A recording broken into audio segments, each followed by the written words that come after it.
Oh, that's really hard. I don't like this game. And setting in that dystopian future where the government's, there's the poor and then there's the rich and there's no middle ground. Are you saying it's overrated? I don't think so. I think what Nolan is doing is insane. Setting the film in South Africa and writing it for South African characters. So I think there's a lot of unique elements in the film that's really exciting and fresh. My heart says Kubrick, but when I think about it deeply, it's got to be Scorsese. Because Scorsese, basically I've watched... I've got some advice for you guys before you stop. Get some sleep. You guys are all so tired. You've been shooting through the night. If you're going into this for money, you ain't gonna make it. You know, if you're okay, if I tell you for the next 10 years, so you're an actor, right? What up, everyone? Welcome back to another one of Mzansi Scope. As you know, we do film reviews and everything Mzansi. And today I'm sitting with Rian and David. We're gonna be talking about street trash and festival, independent. The South African Independent Film Festival. Actually. Yeah, so we're gonna dive more on the film though. So, you know what's the interesting part about the film you're making, right? We did a same thing for our experimental festival, and then we were trying to build a world in 2040 where like we had like the government like controlling people. They wouldn't move outside, so like everything was just interior. They had to borrow time like in time. We're referencing more of in time. So as soon as I saw this, I'm like, oh, okay. Every time we have to do interviews, there's something similar with people which we're working with. Okay. So like, how did like the thought like come about for you like to tell a story? Because I can see there's a lot of references from movies from back in the 80s. Yeah. So with with Street Trash, it was originally the original film for Street Trash was a 1987 New York movie, and the American producers had the rights for the original film and approached us to write and to make the new film. But I was a fan of the original film, and yeah, they basically got the rights, and we did the film. But the film that we made is like a loose sequel. Like it can be like a standalone film, but it's more of like a loose sequel to the 1987 film. Me being a fan of the original as well, you know, I wanted to do something different. But so the original film was basically about this drink that people. It was from like a liquor store, and it was this old booze that they find, and people drink it, and it gets passed around, and then they melt, and it's like over the top. It's a very like 80s.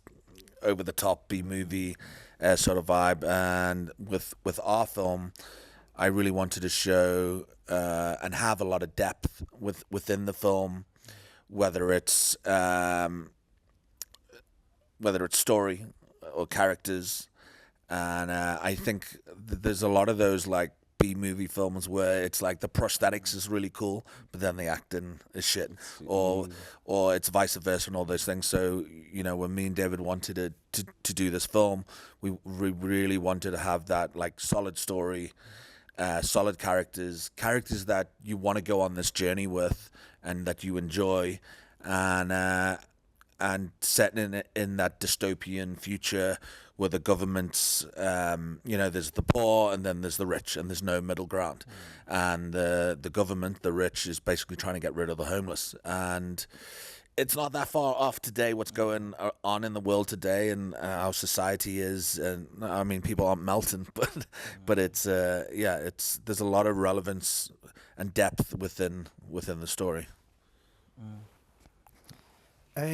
We, I think, set out to make a very South African film. Ryan was offered the opportunity to make the film in the States, and I think he made the right choice, setting the film in South Africa and writing it for South African characters.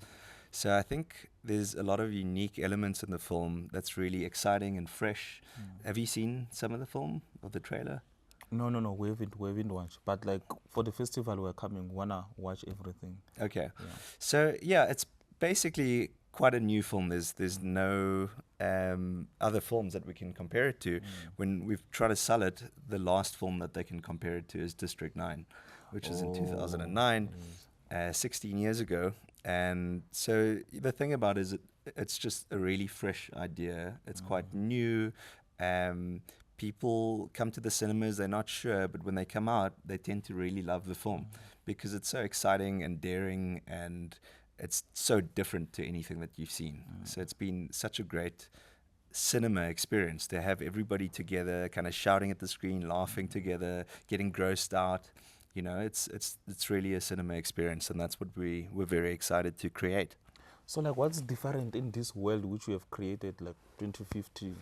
Like, what's distinct from what we have now? Like, how's the production design? What are you saying? Like the look of the film? Yes, the look is. I guess it's just that the look that we went for. What was it? 2050. 2050. Yeah, it's 2050. So it's just like almost like a realistic take on it. You know, it's not Mad Max yet. You know, it's still there's still buildings and there's still everything happening. But I think it's one of those where you look at where I guess like the factories have closed down and poverty is unemployment is at a high thing. But I think like what David was saying, like, you know, you mentioned not that we're comparing our film to District 9, but also David is talking about for South African cinema. You know, for South African cinema, I mean, obviously when you look at European and UK or American movies, you know, we have all these like crazy type of movies, and for South Africa, it's the same with my first feature, Fry Barry, that I did. We just don't make these sort of films, and with Street Trash it was the exact same thing. We just don't really make these sort of films, and me and David, we really love like genre movies, and we really want to push that because, you know, at the end of the day, the movie business is a business, and if you can make a movie and you can sell it worldwide, maybe it won't do that well here, or the wheel is turning and it will get better, and there is lots more cool stuff coming out of South Africa, but we can do it. But we also need to build our own industry. But again, you know, these films are totally doable and can make money. I mean, Fry Barry did over 75 territories around the world. Street Trash is also at that point now, you know, really getting out there. And we had our world premiere at Quentin Tarantino Cinema in LA. That was our world premiere. Then we went to Rotterdam. And we shot the film on 35mm as well, which that never really ever gets to happen anymore. So, I mean, me and Dave never thought we would ever shoot a film on film, you know. Like when you're talking there on business, I just want to find out how difficult it is for you to sell like a sci-fi like in SA, because does it come as like you are gambling when like you get money and say like I want to tell like a sci-fi? Because like when we look at films which are on Netflix, Showmax and wherever, we don't see most of the movies which are like that. It's just normal local stories, drama, crime. Yes. Yeah. Yeah, that's absolutely right. I think broadcasters shy away from these bigger budget films like sci-fis and action movies purely because they're expensive and they're really difficult to do. And traditionally, they haven't performed well in South Africa. There's been a lot of bombs in recent history, and a lot of the streamers are kind of cutting down on their investment in those genres. So it is a risky genre to produce, but I think if you have a great idea and you've got a market and you understand the market really well, and especially the global market, which is something that I think we did really well with this project, and especially Ryan, he's got a huge audience and fan base that are just waiting for the films that he makes. And so with his first film, Fried Barry, he's just gone on this huge global tour. And I think we in Sidges. He put this one tweet out. Somebody asked him, hey, can we get a signature for Fried Barry? And he said, I'll be in the lobby of my hotel at 2. And when he came outside, he had this call from the PR person who was like, hey, did you do a press thing? Did you set up a press thing? And he was like, yeah, tell this one person on Twitter. And he came out and there was like 150 people waiting as he's coming down the elevator, all with these Blu-rays or posters that they wanted him to sign. And we've never kind of experienced anything like that in South Africa. So that fan base, I think, is a very valuable thing to have if you're making films like these, because it means that there's a dedicated market, there's an audience for the film, and it mitigates risk. So you can then make these kinds of films that cost a little bit more to make, but you have to have a good understanding of the market and where the film is going to go to. So Ryan touched on it earlier, we've been having a little bit of difficulty getting people excited about the film in South Africa. We've had a very small, limited run in cinema. The film premiered at DIF, at the Durban International Film Festival, a couple of weeks ago.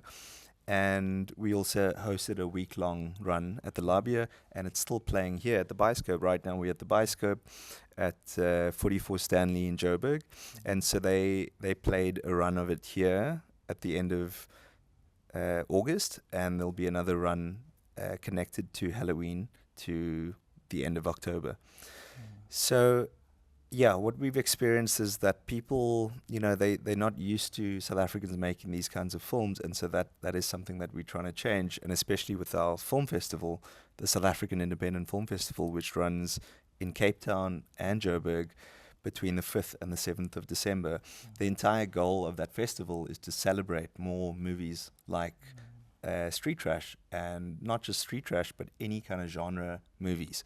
And I think a lot of them get made and they don't really travel, and so that's what the point of the festival is to show audiences that we can make these kinds of films. And about half of our program comes from Africa, majority South Africa, but also wider Africa, and then the other half is international, from the Middle East and the US and the UK, Australia, all around the world. So that is just something to come back to your question about sci-fi and why we don't see that kind of films being made, is because we haven't done it well historically. People don't come to the cinemas, and there's not a culture of it. And so we see it starting to change very slowly now, and we're very excited about the future of telling these very entertaining South African stories that can travel to the global market. And the way that you do that is by making a genre movie. I think this is a good start, because even Angus was talking about doing a sci-fi film in the coming years before he retire, right, Nolo? We had a conversation with him where he was talking about also making something sci-fi, and he didn't want to make it for the audience just to sell. He wanted to make it for the passion. So I feel like we're going on that road. But I wanted to ask how difficult it is to penetrate the international market. I mean, we're probably in the hardest industry in the world. If any movie gets made, it's a miracle. I mean, from starting out to going to film school, to going to acting school, doing directing, starting to do short films, starting to do music videos, starting to get into feature. Out of all those years, the amount of people that just drop out of the film industry, and I always say you just got to love what you do. You have to. If you're going into this for money, you ain't gonna make it. If you're okay, if I tell you for the next 10 years, so you're in after, right? Yes.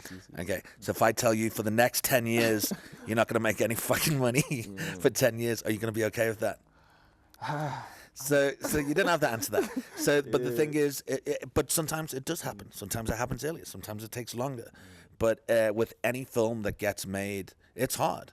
Somebody's got to pay for that. You got to sell that idea to somebody who's willing to give you that money to make that film, whether it's overseas money, whether it's local money. It's even harder when it's local money.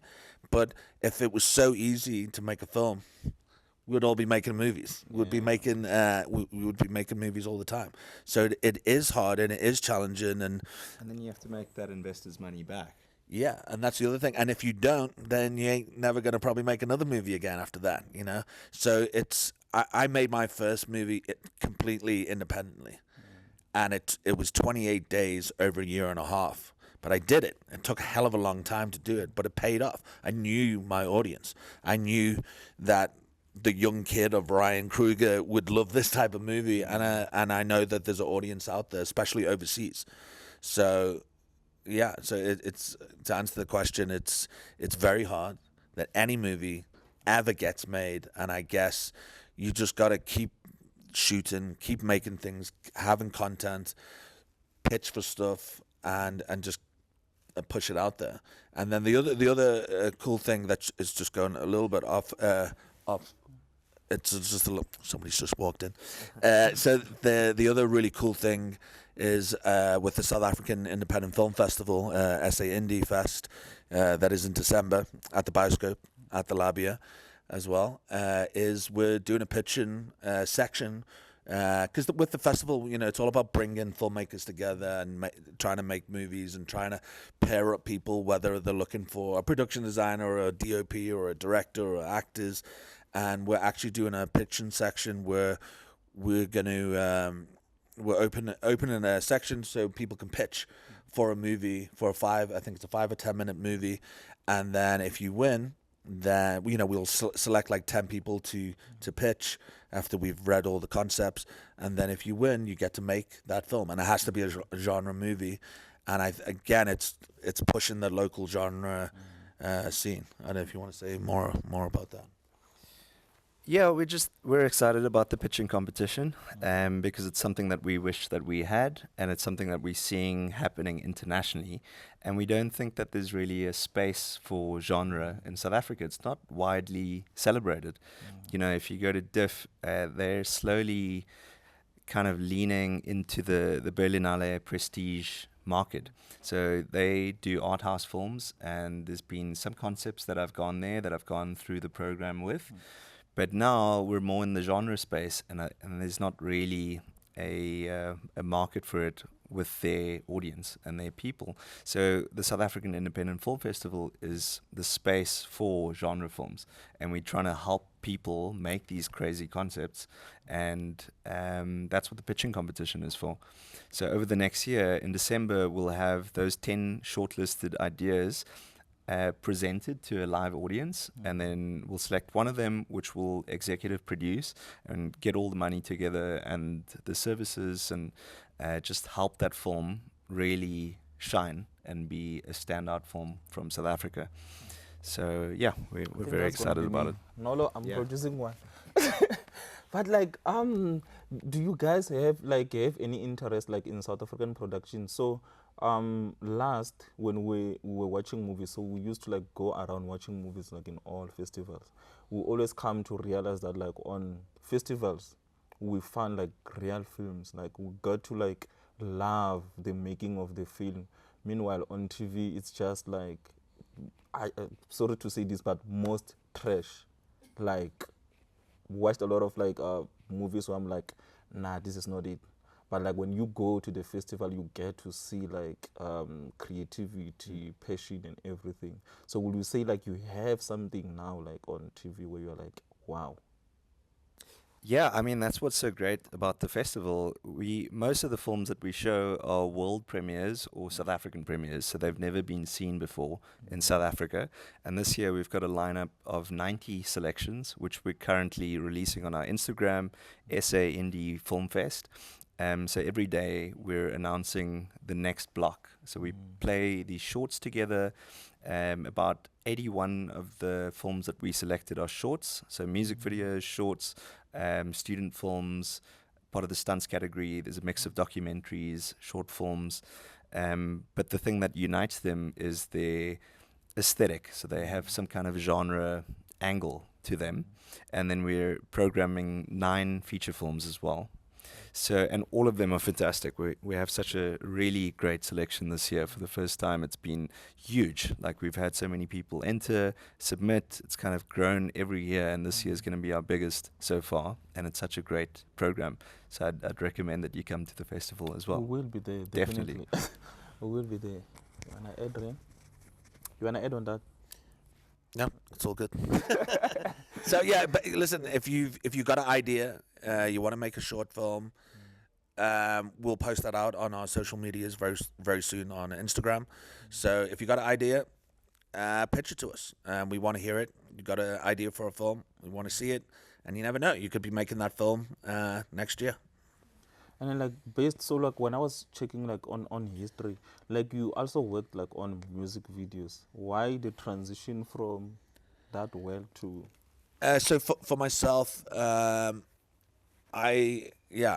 always my background originally, I started acting first. I started acting, and then I went into directing. And then what I realized with directing music videos was, one, it was cool because we didn't have to have a sound guy. We didn't have to worry about mastering all the sound, so that just helped.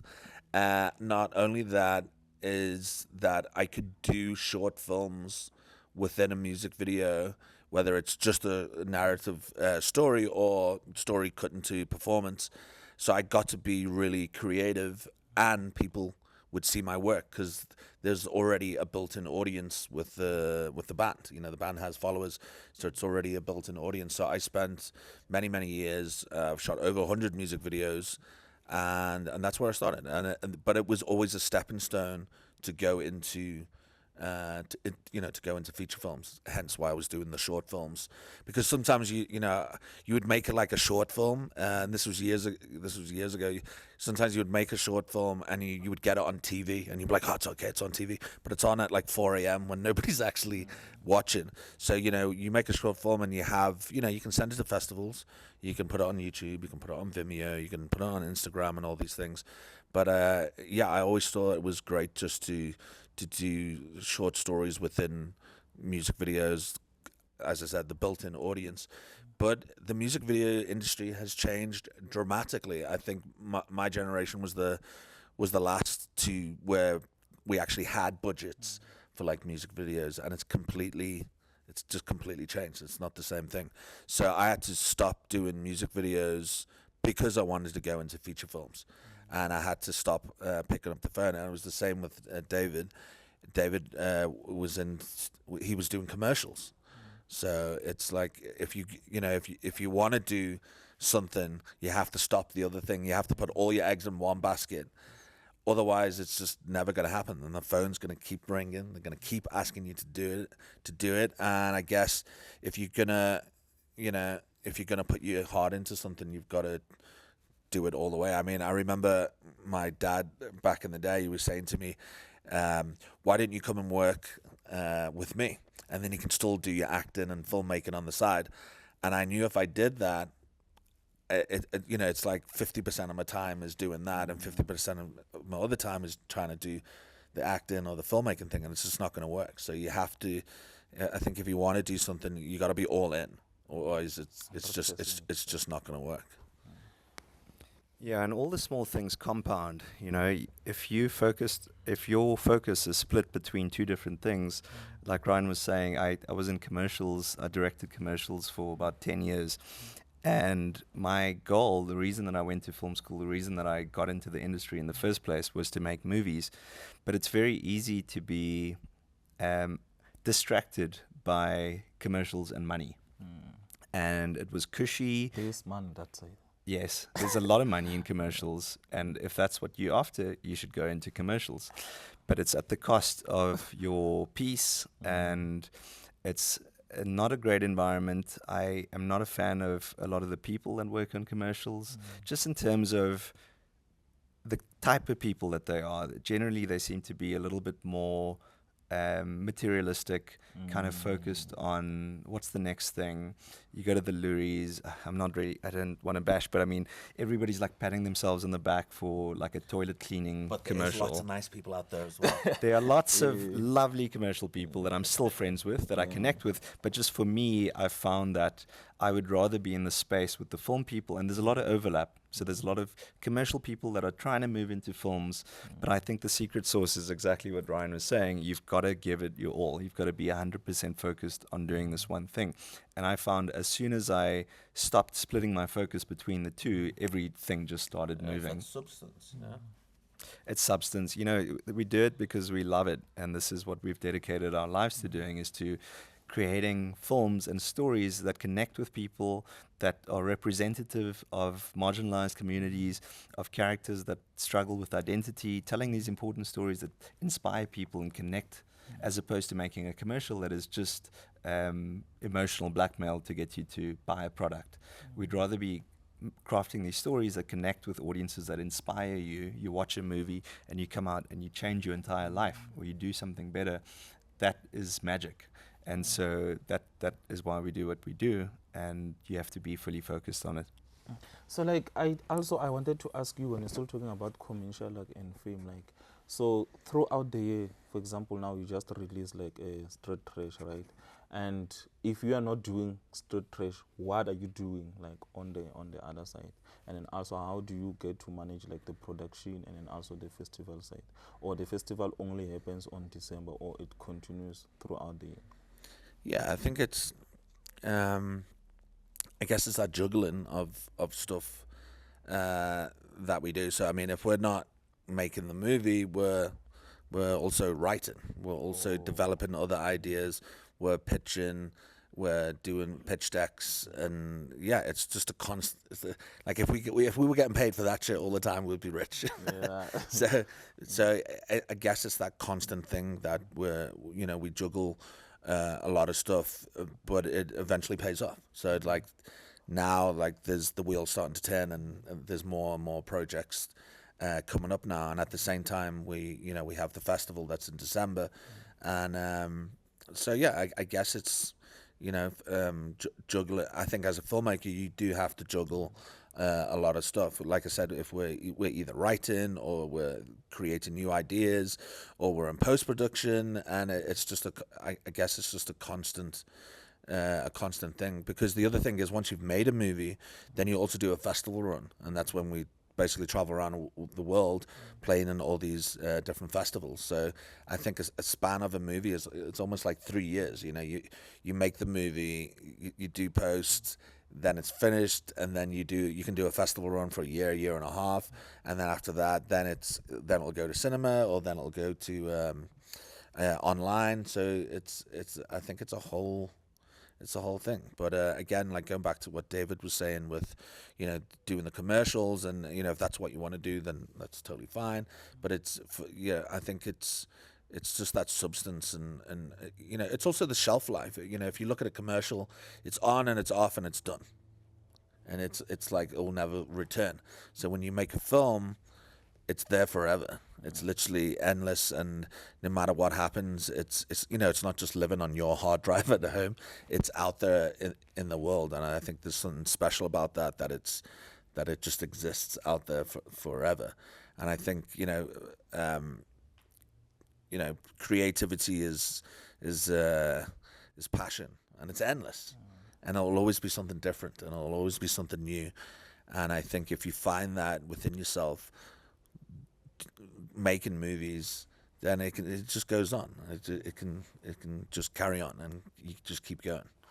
How long does it take to make the money back and also like get profit? Because I've always been fascinated with like independent films. Like, how do you make money? Before we get to that, I just want to tag on to what Ryan was saying. So I think the biggest draw card to making films is also just working with people, because filmmaking is a team sport. And it's all relationships, the entire thing. With Ryan and I, we're best of friends. We're having fun, like writing concepts, traveling together, doing the thing. But it expands into the production of the film as well. So you're working with actors or a writing partner, an editor, and it's all human based. The entire thing is to be together. We're making films because we want to be together and we want to do things with each other. So that's kind of the difference between commercials and films. Is like films, I know there are commercial films, there's big studio movies that is a engine just to make money, but the kind of films that we make, which is more independent films, it's about the journey. It's about making films with people that you enjoy working with, whereas commercials tend to be focused around money. It's just, what is the rate going to be? Okay, I can do this day, and then it's done, and then you'll maybe never speak to that person again. So I think the biggest thing for me is that just this human-focused process, which has been great. But to speak about, you just want to ask me about finances again. What was the question? The direct question was like, how do you make money with like independent films, like when you're not like, let's say, on Netflix, Showmax? I've always been fascinated about that. So there's two main ways that you can finance a film or produce a film if you're going through these existing structures like broadcasters. And the first is a commission. So with the commission process, you would pitch something to them. Either they put out a request for proposals. Years ago, SABC used to do this constant RFP thing where they put out this brief of what they're looking for, and then you submit a proposal. And now MultiChoice does that, so Mnet. Netflix doesn't do it. They have more internal processes and different ways of selecting the people that they work with. But with the commission, basically what's happening is that you need to fit a slot that they've got. And the way that it works is that you've come up with an idea that you will then transfer the ownership of that IP to them, and in exchange they give you money, but you lose ownership in the project. So it means that you are basically giving them the rights to the film, and they're hiring you to make your idea. So they own it, and then they'll exploit it via the KZN Film Commission. If you're going to shoot there, another portion's going to be equity, another portion's going to be a pre-sale with Canal Plus, and then that gets into co-production territory, which is kind of like a mix of the two, of the license and the commission. But yeah, there's multiple ways to make a movie, but the easiest way to do it is, I think, just to go out there and try to make it yourself with what you have. JD, Nolo, any questions from your side? Do you want to ask anything? I think I always have questions. I just wanted to know, like, why is it essential to have a film set in 2025, in 2050, but it's playing in 2025? Like, how does it impact maybe the target market and South Africans at large? I don't think it does really. Like, It's just, it could have been anything, right? Yeah. It could have been a period movie. We could have shot it in the 80s. We could have set it in the 80s, or it could have been in the far future. But it's part of that genre thing where you're creating a different world. You're kind of creating a vision for what you think the future is going to look like. Right? I think the biggest thing is it's coming back to like South African like content and making the genre films, different types of films that we don't normally see. The thing is, with Fry Barry, my first film, and with this, it doesn't matter where it's set.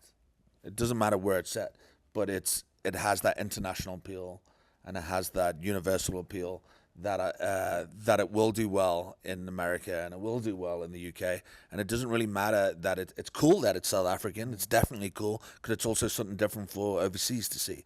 But overseas will eat it up anyway because of the type of film that it is.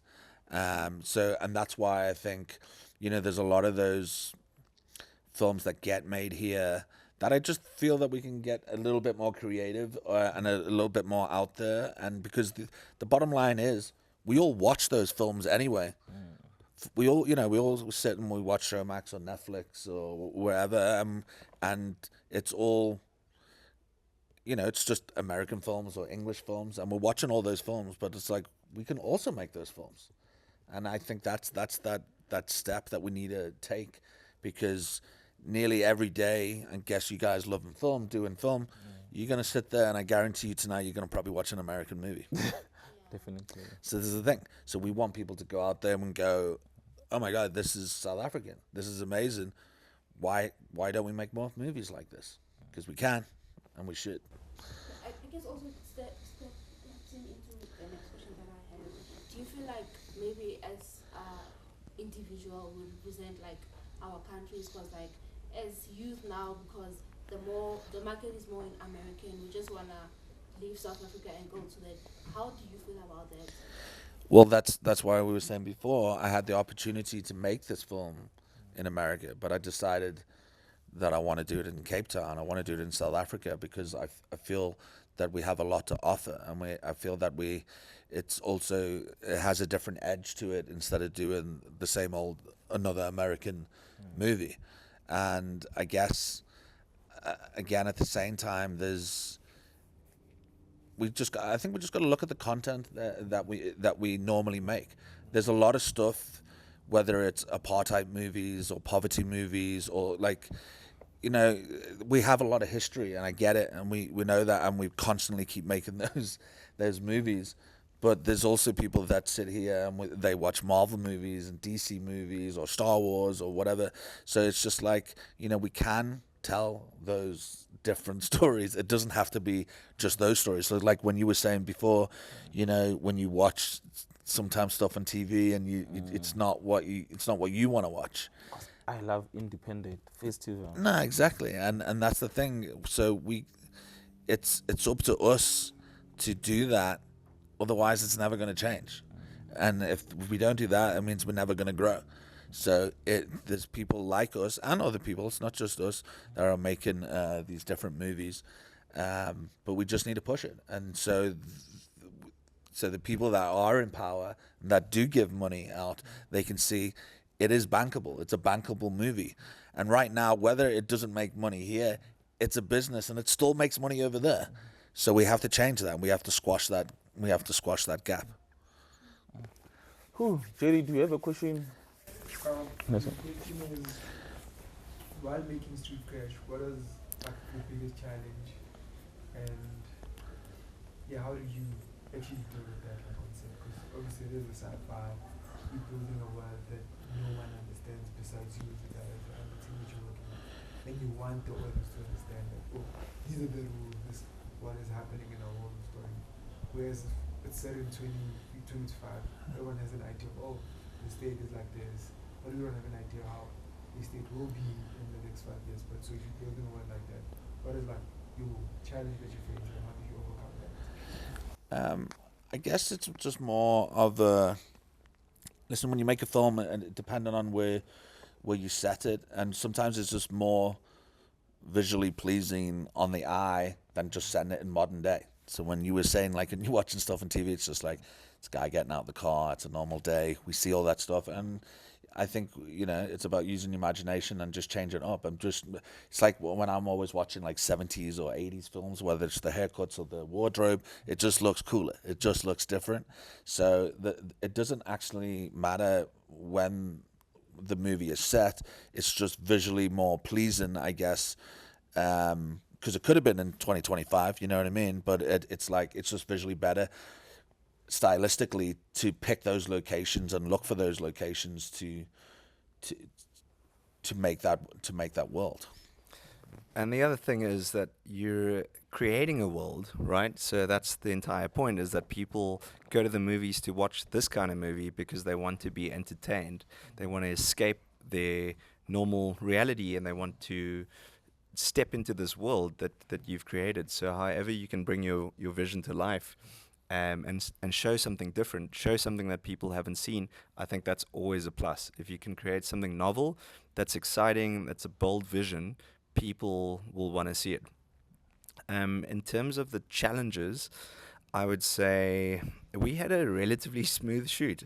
We anticipated a lot of challenges on the film side. So because we shot the film on 35mm, and the last time that we had shot film was film school 15 years ago, and we thought that was going to be a lot bigger of an issue than it was. So logistically, it was quite challenging. It costs a lot more. You've got to ship the film in to Cape Town because we don't sell film. So Kodak was based in London, or the branch that we used. They had to ship the film rolls down to South Africa. Once you get it, we tested, or we shot, and then because of our limited budget as well, we couldn't send the films out every day. So traditionally, if you're shooting a commercial or a big budget film, you'll get whatever you shot that day processed, developed, and they'll get the rushes out so you can see that evening what it is that you shot. But with us, we had to shoot for 3 days. So we accumulated enough exposed negatives that then it was economic to send it over to London. Once it's gone over, they've got to process it and they've got to scan it and they've got to send it back. And by the end of the entire process, it's been a week from when we've exposed the film to when we see what we've shot. And a lot of things can go wrong in that process, because if they take it to the airport and they put it through the X-ray machine, it's going to expose the film. and you're going to lose everything that you've shot. So that a thing? that is true. That has happened. That happened to Lamar, who shot his docu, and that's what happens if you use DHL or you use like a courier that's cheap. So don't do it. You got to use a specialist film freight company. Anyway, there's just like all of these risks that come with shooting on film, and we managed to just work with the right partners, work with the right crew that didn't mess it up, work with the right suppliers, and I'd say that was the biggest anxiety, but it kind of all worked out in the end. We were always looking at scale, weren't we? Yeah. We were just trying to build scale. So when you watch, when we wanted the audience to see this film, that we were really trying to get that biggest scale, whether it was the action sequences or the prosthetics or generally just the world and how many people are in the world. And I think we achieved that. And I think that's something that we're really good at, of, even though we had a good budget, a decent budget to make the film, at the same time, you always want to do bigger and better and really show how much more that you can do with the money that you have. Yeah. Yeah. And, without naming any other productions released this year, we had 5 times less some of the bigger genre stuff that is being made in South Africa. So, it's our thing is production values, is putting all the money on screen. Nobody's becoming rich off of making these movies, but we do it because of the love of it, because of the art, and we really want to produce great work that people connect with. And so all of that, managing, how do you use the money? How do you, find higher leverage ways of using specific people or locations to put it all on screen and to create this amazing vision and world. So, You want to add?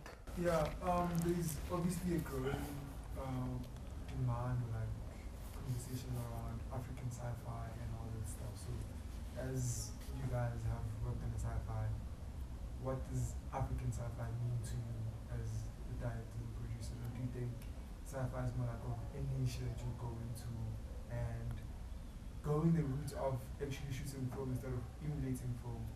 There's nowadays like grading styles that you can emulate film and whatever.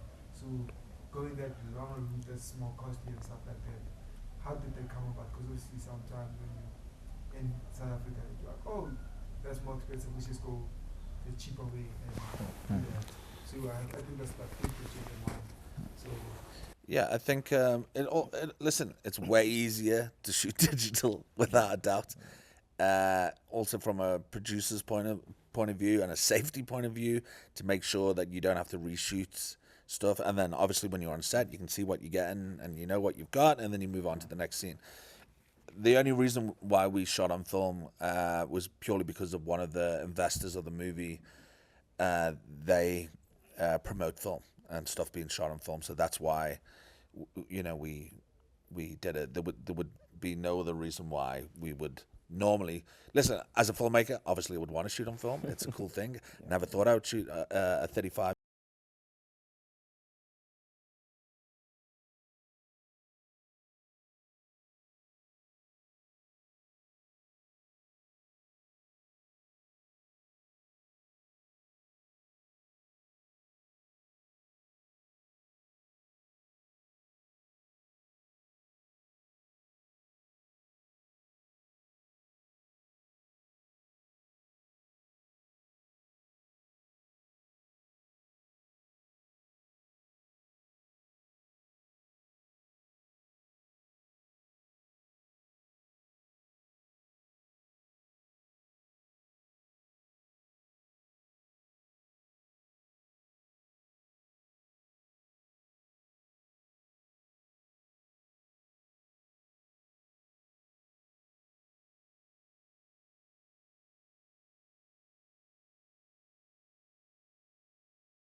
I'll stop at the grave, now I'm on a wave, focus on brave, walk like a slave, tripping and falling but I stand all day, sipping while plotting how I walk my way, back to the hustle, never gonna crumble.